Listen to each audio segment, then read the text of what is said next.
Hello everyone, welcome back to my channel and I hope that you're all doing really well. So here in this video we are gonna discuss unit number 2, that is gender, and it has 5 chapters in it. Right, earlier we've done unit number 1, that was caste and class, and it had 4 chapters. Right, so don't be confused that how is it possible that unit 2 has 5 chapters. जैसे कि हमने पढ़ा था कि unit 1 में हमारे 4 chapters थे और यूनिट 1 का टॉपिक था कास्ट एंड क्लास। उसके अंडर में जो 4 यूनिट थे उन सब में हमने कहीं ना कहीं कास्ट और क्लास को देखा, यानी उनका सेंट्रल थीम जो था वो कास्ट और क्लास था। इसी तरीके से यूनिट नंबर 2 यानी जेंडर, इसके अंदर 5 चैप्टर्स हैं और जिसमें से आज हम पहला चैप्टर करने वाले हैं जिसका नाम है Shakespeare's sister, written by Virginia Woolf. तो इसमें भी वैसे तो हम पहला चैप्टर डिस्कस कर रहे हैं, लेकिन जो भी चैप्टर्स हैं उन सब में इनका मेन सेंट्रल थीम क्या है? जेंडर, कि किस तरीके से जो मेल थे उनको फीमेल से आगे रखा जाता था, इनको ज़्यादा राइट्स दिए जाते थे, और जो फीमेल्स हैं उनके लिए, जो महिलाएं हैं उनको कुछ भी करने की आज़ादी नहीं थी, यानी वो सिर्फ घर में रहेंगी, खाना पकाएंगी और उनकी शादी करा दी जाएगी, बस इतना ही था। ठीक है, उनको एजुकेटेड नहीं किया जाता था पहले के टाइम में। तो आज की इस वीडियो में हम इसी को पढ़ने वाले हैं, शेक्सपियर्स सिस्टर, जो कि किसने लिखा है? वर्जीनिया वुल्फ ने लिखा है। तो चलिए हम पहले जान लेते हैं शेक्सपियर के बारे में। वैसे तो इनको सब जानते हैं, लेकिन हम इसमें पढ़ रहे हैं इनके बारे में तो हमें पता होना चाहिए। ठीक है, फिर से एक बार रिकॉल कर लेते हैं। William Shakespeare was an English play right, poet and actor. William Shakespeare क्या थे? इंग्लिश प्ले राइट थे, यानी वो प्लेस के लिए स्क्रिप्ट्स लिखते थे, डायलॉग्स वगैरह लिखते थे, एंड पोइट, वो कविताएं भी लिखते थे। ठीक है, एंड एक्टर, वो एक्टिंग भी करते थे इन सब के साथ। प्ले राइट भी थे, पोइट भी थे, and he was an actor as well. He is widely regarded as the greatest writer in the English language and the world's preeminent dramatist. अब ये बहुत ज़्यादा जाने माने जाते थे क्योंकि ये ग्रेटेस्ट राइटर माने जाते थे इंग्लिश लैंग्वेज के, और ये प्री एमिनेंट ड्रामेटिस्ट भी थे, यानी स्पेशल ड्रामेटिस्ट थे, अच्छे एक्टर थे। And he is often called England's national poet and the bard of Avon. अब इनको अक्सर कहा जाता था कि ये इंग्लैंड के नेशनल पोएट हैं क्योंकि ये बहुत ज़्यादा फेमस थे। ठीक है, बहुत ही ज़्यादा फेमस थे और इनकी जो राइटिंग्स थी वो बहुत अच्छी थी, सबको अच्छी भी लगती थी। और इनको क्या कहा जाता था? Board of Avon. बार्ड का मतलब होता है पोइट यानी कवि, और एवन इनको इसलिए कहा जाता था because he was born and buried in Stanford upon Avon, England, क्योंकि ये एवन एक रिवर है जो कि बहती रहती है। ठीक है, तो यहीं पे इनका जन्म भी हुआ था और यहीं पे फिर इनकी डेथ भी हो गई थी, तो इनको वहीं पे बरी भी किया गया था। So that is why he is called as Avon, bard of Avon. तो यहाँ हमने जान लिया शेक्सपियर को। अब हम चलते हैं वर्जीनिया वुल्फ को, इनको जानते हैं। ठीक है, जो कि इस पूरे चैप्टर की राइटर है, जिन्होंने इसको लिखा है। ठीक, चलते हैं। एडेलाइन वर्जीनिया वुल्फ इनका पूरा नाम है। वर्जीनिया वुल्फ का फुल नेम है Adeline Virginia Woolf. Was an English writer. अब ये भी उन्हीं की ही तरह एक इंग्लिश राइटर थी। She is considered one of the most important modernist 20th century authors and a pioneer in the use of a stream of consciousness as a narrative device. अब इनको उस समय पे एक मॉडर्निस्ट माना जाता था, मोस्ट इम्पॉर्टेंट 20th century में। ठीक है, उन सब में ऑथर्स में, और ये बहुत ही लीड रोल प्ले करती थी किसमें? Use of consciousness as a narrative device. तो बहुत ज़्यादा नहीं देखेंगे, बिल्कुल डिटेल में नहीं जाएंगे क्योंकि they want ask in your exam about the authors. ठीक है, तो हम थोड़ा थोड़ा ही देख लेते हैं। शेक्सपियर के लिए हमने थोड़ा ज़्यादा देख लिया क्योंकि हमें पता होना चाहिए इनके बारे में। ठीक है, तो चलिए अब हम देखते हैं इंट्रोडक्शन टू द चैप्टर, कि जो चैप्टर हम पढ़ने वाले हैं उसका थोड़ा सा इंट्रोडक्शन देख लेते हैं। Virginia Woolf, an eminent writer of 20th century literature, is well known for her use of modern techniques in novel writings and her views about the position of women in society. तो main इनका क्या काम है कि इनकी जो techniques हैं लिखने की वो बहुत ही ज़्यादा अच्छी है नॉवल राइटिंग की। ठीक है, और इनका व्यूज़ जो है about position of women in society, की किस तरीके से औरतों को, महिलाओं को समाज में जगह दी जाती है, किस तरीके से उनको देखा जाता है, किस तरीके से उनके साथ व्यवहार किया जाता है। ठीक है, तो इन सब पे अपने व्यूज़ को अच्छी तरीके से लिखती हैं ये। तो हर essay titled a room of one's own which appeared in 1929 became famous as a piece of modern feminist writing. अब इन्होंने एक ऐसे लिखा था जिसका टाइटल क्या था? अ रूम ऑफ वंस ओन, यानी किसी का अपना रूम। ठीक है, और ये ऐसे इनका बहुत ही ज़्यादा फेमस हुआ था। द ऐसे in your course Shakespeare sister is an extract taken from a room of one's own. अब ये जो हम पढ़ने वाले हैं, ठीक है, शेक्सपियर सिस्टर, ये एक एक्सट्रैक्ट है उस ऐसे में का जो कि यहाँ पे हम पढ़ने वाले हैं। तो इन्होंने उस ऐसे में क्या लिखा था, अ रूम ऑफ वंस ओन, कि कोई ऐसी लेडी, कोई ऐसी महिला जो कि लिखना चाहती है तो उसके पास एक अपना रूम होना चाहिए। हम बोलते हैं ना कि अगर तुम्हें जैसा बनना है तो वैसे एनवायरनमेंट में रहना पड़ेगा क्योंकि उसका असर पड़ता है। तो यहाँ पे इसी तरीके से जो वर्जीनिया वुल्फ हैं उन्होंने अपनी इस ऐसे में लिखा था कि कोई महिला अगर कुछ लिखना चाह रही है, कुछ बनना चाह रही है, ठीक है, तो उसको सोचने के लिए एक ऐसी जगह चाहिए, अपना पर्सनल स्पेस चाहिए जहाँ पे वो अपने थॉट्स को लिखे, ठीक है, अपनी आइडियाज़ को और ज़्यादा एक्सप्लोर करे। तो ये जो हम पढ़ने वाले हैं आज, शेक्सपियर सिस्टर, ये एक छोटा सा एक्सट्रैक्ट है उसी ऐसे का। In Shakespeare's sister, Virginia Woolf explores the plight of women in society in England during the 15th and 16th century. अब यहाँ पे वर्जीनिया वुल्फ जो हैं वो देखती हैं, वो जानना चाह रही हैं कि किस तरीके से कि वुमेन जो थी, जो महिलाएं थी, उनकी क्या हालत थी इंग्लैंड में किस वक्त 15th और 16th सेंचुरी में। Through a subtle analysis, Woolf raises certain concerns regarding discrimination against women in a male-dominated society, such as denial of education to the girl child, violence against women, the need for freedom of expression in women, and the right to human dignity and equality. तो Virginia Woolf ने किस तरीके से इन चीज़ों को notice किया कि उस वक्त किस तरीके से डिस्क्रिमिनेशन किया जाता था महिलाओं के प्रति, और पूरा समाज क्या था, मेल डोमिनेटेड था, ठीक है, वहाँ पे पुरुषों की ज़्यादा चलती थी, ठीक है, अभी भी वैसे ऐसा ही होता है, पर उस वक्त का माहौल बिल्कुल ही अलग था। मतलब फीमेल्स को, जो भी महिलाएं थी, उनको कुछ भी नहीं माना जाता था, ठीक है, बस उनसे घर के काम कराओ, थोड़ी सी बड़ी हो जाए, जैसे ही घर के काम आ जाए फिर उनकी शादी करा दी जाती थी। तो इसलिए उन्होंने यहाँ पे कुछ चीज़ों को नोटिस करा है कि वहाँ पे एजुकेशन नहीं दी जाती थी गर्ल चाइल्ड को, ठीक है, और जो विमेन थी उनके साथ वायलेंस किया जाता था, और उनकी जो फ्रीडम है, ठीक है, और जो भी चीज़ें हैं, उनकी ह्यूमन डिग्निटी है, इक्वालिटी है, उनको नहीं दी जाती थी, ठीक है। और ऐसा करने पे अगर कोई भी महिला आवाज़ उठाती थी, उसका विरोध करती थी, तो वहाँ के जो पुरुष थे उनको पूरा अधिकार था कि वो उनको मार पीट के शांत कराए। तो इस कहानी की शुरुआत देखो किस तरीके से होती है। वर्जीनिया वुल्फ जो है वो 20th सेंचुरी की राइटर है, ठीक है, यानी वो 20वीं सदी की राइटर है। तो ऐसा कहा जाता है कि जो साहित्य है वो समाज का दर्पण होता है। साहित्य यानी लिटरेचर, ठीक है, जिसको हम पढ़ के पुरानी बातें जान सके कि पुराने टाइम में क्या क्या चीज़ें होती थी, कैसे होती थी, ठीक है। तो हमारी नरेटर जो है वो खुद एक लेखिका है, तो वो ये सब चीज़ें जानना चाहती थी। समाज का दर्पण यानी जो भी चीज़ें सोसाइटी में हो रही हैं और उसको हम लिटरेचर में लिख रहे हैं, ठीक है, और आने वाली जो जनरेशन है फिर इस लिटरेचर को पढ़ के उनको पता चलेगा कि अभी का टाइम किस तरीके का था, ठीक है। तो इसलिए यहाँ पे कहा गया कि जो साहित्य है वो समाज का दर्पण है, यानी लिटरेचर जो है वो सोसाइटी का मिरर है। एक तरीके से हमें पता लगता है कि सोसाइटी में क्या चीज़ें चल रही हैं। तो जो हमारी नैरेटर है, नैरेटर यानी वर्जीनिया वुल्फ जो राइटर भी हैं, ठीक है, तो इसके नैरेटर वर्जीनिया वुल्फ ही हैं। तो इनके मन में एक सवाल उठा कि पुराने समय में जो समाज था वो किस प्रकार का था, वहाँ पे लोग कैसे रहते थे और वहाँ पे क्या क्या होता था, ठीक है, ये सारी चीज़ें वो सोच रही थी, उनके दिमाग में ये सवाल आया। और अगर इन सवालों के जवाब हमें एक महिला के दृष्टि से मिले, यानी महिला द्वारा ही लिखी गई कोई ऐसी बुक, क्योंकि वो खुद भी एक वुमेन है, ठीक है, वो खुद भी एक महिला है, तो वो चाह रही थी कि इस सवाल जो भी इनके दिमाग में आ रहे हैं, इन सारे सवालों का जवाब अगर उनको किसी महिला के थ्रू लिखी गई लिटरेचर से मिले फिर तो बहुत अच्छी बात है।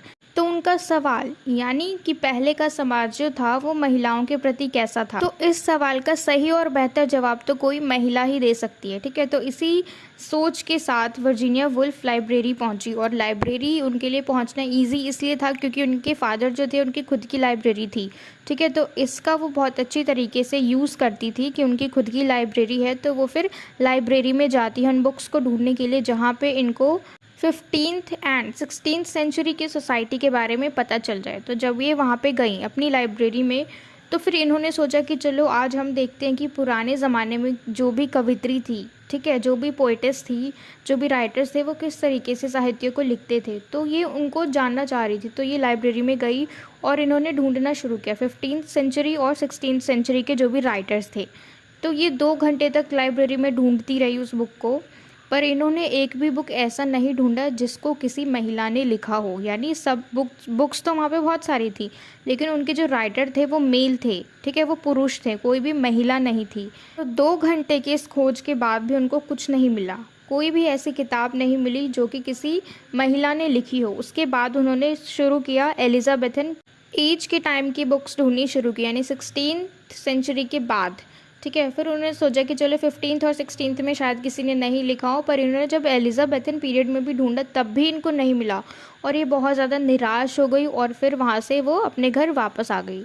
अब जब वो अपने घर वापस आई तो उनके दिमाग में कई सारे सवाल थे कि क्या सच में पुराने ज़माने की महिलाओं को लिखने का ज़रा सा भी शौक़ नहीं था, उनकी दिलचस्पी नहीं थी कि वो राइटिंग्स लिखें, ठीक है। और वो ये भी सोच रही थी कि उन्होंने कभी ये नहीं सोचा कि उनके खुद के विचारों को वो लिखित तरीके से प्रस्तुत करें, लिखित रूप में प्रस्तुत करें।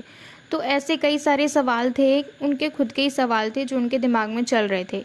फिर थोड़ी देर बाद उन्होंने खुद जवाब दिया इन सवालों को कि नहीं, उस वक्त का समाज ही ऐसा होगा और उनका परिवार ही ऐसा होगा कि अगर कोई महिला बोले कि उसको लिखना है या फिर उसको पढ़ना है तो उन्होंने मना कर दिया होगा, ठीक है। तो ये खुद समझ गई, इन्होंने खुद अपने सवालों के जवाब दे दिए कि वहाँ का जो समाज होगा उस वक्त का, उस समय का, वो ऐसा ही होगा। उन्होंने दिया ही नहीं होगा लिखना, क्योंकि देखो अभी अगर हम मौका दें किसी को लिखने की, ठीक है, तो फीमेल्स में भी बहुत सारी आ जाएंगी और अभी भी बहुत सारी राइटर्स है, पोइटेस है। तो अगर अभी हैं तो पुराने ज़माने में क्यों नहीं थी? या फिर उनके पास क्षमता नहीं थी कि वो कुछ सोच सके अच्छा, या फिर कुछ वो लिख सके कि वहाँ की लेडीज़ जो थी उस वक्त की वो जीनियस नहीं थी, वो पढ़ नहीं सकती थी। तो इस तरीके से उनके दिमाग में आया कि जो महिलाएं हैं उनकी इच्छाएं रही होंगी लिखने की, लेकिन वहाँ का जो समाज है, उनका जो परिवार है, उन्होंने ये सब अलाउ नहीं किया होगा। तो इसलिए फिर उनको पता चल गया कि जो भी बुक्स उन्होंने लाइब्रेरी में देखी, उनके राइटर्स और उनके पोइट्स सब कौन थे? मेल्स थे, यानी सब पुरुष थे। सारी किताबें पुरुषों के द्वारा लिखी गई थी, एक भी महिला नहीं थी। तो ये जानने के बाद वर्जीनिया वुल्फ जो है वो बहुत ही ज़्यादा चिंतित हो जाती हैं, ठीक है, कि महिलाओं को ऐसा क्यों किया जाता था, महिलाओं के साथ उनको पढ़ने क्यों नहीं दिया जाता था। क्योंकि देखो अगर देखा जाए इंसान तो दोनों ही हैं, पुरुष भी हैं और महिलाएं भी हैं, लेकिन पुरुषों को इतने ज़्यादा अधिकार प्राप्त थे और महिलाओं को क्यों नहीं थे। तो इसलिए अब यहाँ पे देखो नाम जो है हमारा इस पूरे चैप्टर का शेक्सपियर्स सिस्टर। अब यहाँ से हमारी मेन कहानी जो है वो शुरू होती है। वर्जीनिया वुल्फ जो है अब यहाँ सोचने लग जाती हैं कि शेक्सपियर ने इतनी सारी बुक्स लिखी, इतनी सारी कहानियाँ लिखी, पोएम्स लिखी, ठीक है, नॉवेल्स लिखे, लेकिन अगर वहीं पे उनके साथ ही उनके घर में ही अगर उनकी कोई बहन होती तो क्या वो उनको लिखने देते? क्या वो शेक्सपियर की तरह फेमस हो पाती? क्या वो शेक्सपियर की तरह अच्छी राइटर हो पाती? तो यहाँ से उन्होंने सोचना शुरू कर दिया। अब वो देखो क्या क्या सोचती हैं, उन्होंने अपने ही सोच से इमेजिन करते करते ऐसे कि अगर कोई बहन होती शेक्सपियर की तो उसका नाम ये होता। उसका नाम ये क्या देती है यहाँ पे? जूडिथ। क्योंकि देखो वो पुराने टाइम में जाके पुराना समाज और उनका जो व्यवहार है महिलाओं के प्रति वो नहीं देख सकती, तो इसलिए अब वो यहाँ पे इमेजिन कर रही हैं कि क्योंकि शेक्सपियर जो है वो एक पुरुष हैं और उनको इतने ज़्यादा अधिकार मिले, वो इतने ज़्यादा टैलेंटेड थे और उनको वो सारी चीज़ें मिली, ठीक है, उनको वो प्लेटफॉर्म मिले जहाँ पे वो अपने टैलेंट को दिखा सके, आगे बढ़ सके। लेकिन अगर वहीं कोई महिला होती उनके साथ, ठीक है, उनके मान लो उनके ही घर में कि सब कुछ है, पैसा भी है, इसीलिए शेक्सपियर इतने आगे बढ़े, तो अगर उन्हीं के घर में कोई महिला होती तो क्या वो आगे बढ़ पाती? तो यहाँ पे इमेजिन कर रहे हैं कि अगर शेक्सपियर की कोई सिस्टर होती, ठीक है। तो अब हम चलते हैं, इसका पूरा एक्सप्लेनेशन देखते हैं। Through an imaginative reconstruction, Woolf wonders what would have happened to a talented woman if she were born in the age of Shakespeare. Since facts about women were difficult to obtain, the writer reflects upon what would have happened if Shakespeare had a highly gifted sister. Woolfton named the hypothetical sister as Judith. अब देखो यहाँ पे वो बता रही है अपनी imagination के थ्रू कि उस वक्त अगर शेक्सपियर के साथ कोई महिला होती, कोई विमेन होती, ऐसे ही टैलेंटेड वुमेन जैसे कि शेक्सपियर है, तो उसके साथ क्या होता? क्या उसको भी देते ये लोग इतना मौका कि वो आगे जा सके? ठीक है, तो यहाँ पे शेक्सपियर जो है यहाँ पे वो इमेजिन कर रही हैं वर्जीनिया वुल्फ कि उनकी एक सिस्टर है जिसका नाम, क्योंकि देखो ये हाइपोथेटिकल सिस्टर है क्योंकि वो काल्पनिक है, क्योंकि वो इमेजिन कर रही हैं कि अगर उनकी सिस्टर होती, ठीक है, तो हाइपोथेटिकल सिस्टर को इन्होंने कैसा नाम दिया? इन्होंने उसको नाम दिया Judith. Shakespeare, being a man, had the privileges of education and entertainment. He went to seek his fortune in London. He worked in the theatre, became successful as an actor, and lived in the center of activity in the famous city of London. In the meantime, his highly talented sister, one may suppose, stayed at home. Judith was as imaginative and adventurous as her famous brother, but being a girl, she was discriminated against and not educated. So, unlike Shakespeare's, she did not have the privilege of studying grammar and logic or studying Latin. Shakespeare जो है, क्योंकि वो man है, क्योंकि वो पुरुष है, तो उनके पास वो सारे विशेषाधिकार हैं, वो सारे प्रिविलेजेस हैं एजुकेशन के लिए भी, यानी वो पढ़ भी सकते हैं, एंटरटेनमेंट भी कर सकते हैं, खेल कूद भी सकते हैं, मतलब उनका जो मन चाहे वो कर सकते हैं। क्यों? क्योंकि वो एक पुरुष हैं, तो इसलिए वो जाते हैं लंदन में अपना किस्मत आजमाने, ठीक है, अपने भाग्य को आजमाने। और वहाँ पे वो एक थिएटर में काम करते हैं, और फिर थिएटर में काम करने के बाद वो एक सक्सेसफुल एक्टर भी बन जाते हैं। उसके बाद वो फेमस सिटी ऑफ लंदन वहीं रहना शुरू कर देते हैं। और उसी वक्त, ठीक है, जो उनकी सिस्टर हैं बहुत ज़्यादा टैलेंटेड है वो, और कुछ लोग चाहते हैं कि वो घर में ही रहे। क्यों? क्योंकि वो एक लड़की है। जूडिथ जो है उसके पास भी उतना ही टैलेंट है जितना कि शेक्सपियर के पास है, ठीक है, वो उतनी ही इमेजिनेटिव है, उतनी ही एडवेंचरस है अपने फेमस भाई की तरह। लेकिन वो एक लड़की है, इसलिए उसके साथ डिस्क्रिमिनेशन किया जाता है, इसलिए उसके साथ भेदभाव किया जाता है, और इसीलिए उसको एजुकेशन भी नहीं दिया जाता। तो इसी तरीके से जो शेक्सपियर है उनके पास तो प्रिविलेजेस हैं, लेकिन उनकी सिस्टर के पास प्रिविलेज नहीं है कि वो पढ़ सके, ठीक है, ना ही वो शी कांट स्टडी ग्रामर और लॉजिक और स्टडी लेटिन, मतलब वो कुछ भी नहीं कर सकते। क्यों? क्योंकि वो एक लड़की है। लेकिन यहाँ पे वो इमेजिन कर रही है कि दोनों तो एक ही घर के हैं, ठीक है, अगर फाइनेंशियली प्रॉब्लम है तो लड़के को भी ना भेजे, लेकिन यहाँ पे लड़के को भेज रहे हैं और लड़की को नहीं भेज रहे हैं। क्यों? क्योंकि यहाँ पे जेंडर डिस्क्रिमिनेशन को दिखाया जा रहा है। She was interested in reading books and used to sometimes pick up her brother's book perhaps. When her parents came to know of this, they told her to take care of womanly things such as cooking and stitching. Being talented, she probably wrote something, but knowing the strict restrictions imposed on women, probably hid her writings or set them on fire. क्योंकि वो अपने भाई की ही तरह बहुत ज़्यादा talented है, उसको भी पढ़ने का शौक़ है, ठीक है, तो उसका बुक्स पढ़ने में बहुत ज़्यादा इंटरेस्ट है, और कभी कभी वो बुक्स पढ़ते पढ़ते अपने भाई की बुक्स भी ले लेती है, यानी शेक्सपियर की बुक भी ले लेती है। और जब उनके फादर को, उनके पेरेंट्स को जब भी पता चलता है इस बारे में कि वो पढ़ रही है या फिर लिख रही है, तो वो क्या बोलते हैं कि तुम इन सारी चीज़ों को छोड़ो और वुमेनली थिंग्स पे ध्यान दो। वुमेनली थिंग्स का मतलब ऐसे काम जो औरतें करती हैं। क्या काम? कुकिंग और स्टिचिंग, यानी सिलाई बुनाई का काम और खाना बनाने के काम पे तुम ध्यान दो, ये पढ़ाई लिखाई छोड़ो। लेकिन वो बहुत टैलेंटेड है, ठीक है, तो वो कई सारी चीज़ें लिखती हैं, लेकिन लिखने के बाद इसको पता है कि क्या क्या रेस्ट्रिक्शंस है, इतने स्ट्रिक्ट रेस्ट्रिक्शंस हैं जो कि वुमेन पे थोपे जाते हैं समाज के थ्रू। तो इसलिए जो भी चीज़ें उसने लिखी हैं या तो वो उसको छुपा देगी या फिर आग में जला देगी। As was the custom of her times, she was engaged to be married at a very young age. When she refused to get married, she was badly beaten by her father. Then her father stopped using such corporal punishment and tried to emotionally coerce her.